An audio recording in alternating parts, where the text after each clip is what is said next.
Welcome to another video. Today we're diving into an interesting problem regarding constexpr and non-static data members in C++. The problem at hand revolves around the behavior of empty and non-empty classes when passed as arguments in a constexpr context. Let's talk about the solution to this problem.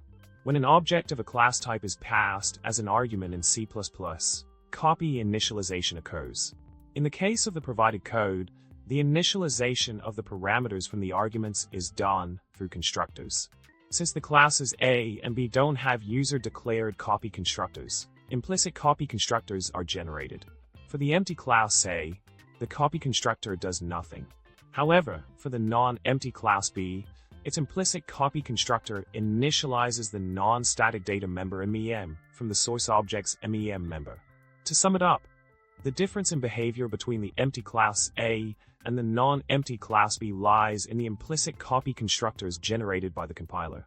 The copy constructor for the empty class does nothing, while the copy constructor for the non-empty class initializes its non-static data member.